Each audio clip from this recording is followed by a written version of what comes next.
Back with Ben at IntoMobile UK, checking out this time the Nokia E72. I've done a very brief hardware overview of the device, and short summary is love the hardware, fantastic design ethic with this device, very tactile, great looking, very slim as well in fact for a business device, and I certainly wouldn't have an issue with having it stuffed away in my pocket, ready to use at any given moment for any business crisis.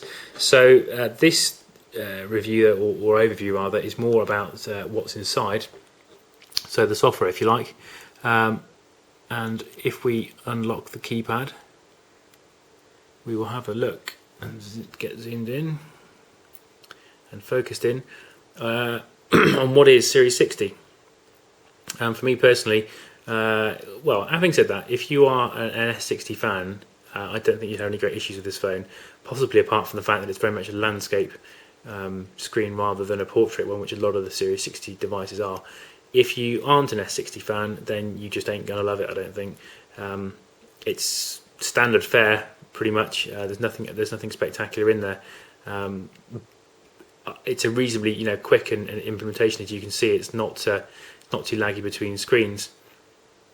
But compared to some of the flashiness that we've seen from the likes of the Google Nexus One, obviously the iPhone, and some of the new Samsung devices, for example, it really does feel like it's a generation behind. We can leave aside what Nokia have done to Series 60 with the kind of touch edition that they've made for some of the devices.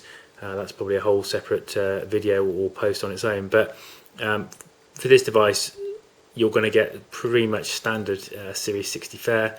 I'm being an N95 8GB and I think for a short period N96 user, I would have tolerated this interface then.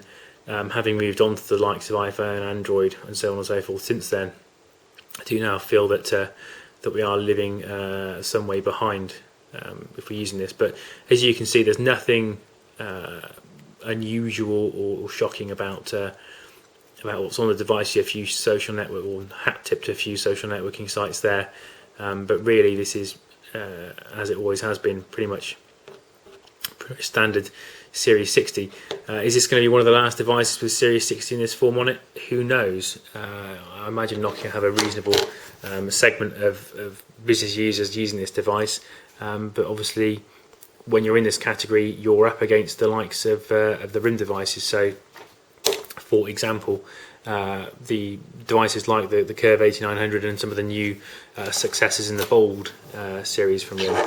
So I think we can summarise it in very simple terms, which is the hardware proves that Nokia still has it when it comes to design. It's a great design ethic for a business device. The software, wowza, I can't help but think it's tired. If you love it, if you love S60, then you'll like this. If you don't, then you really won't. And it's that divisive of a device. So not too much more to say really in that case. I will be doing some more reviews very soon. Check out IntoMobile's channel on YouTube and also the IntoMobile.com site.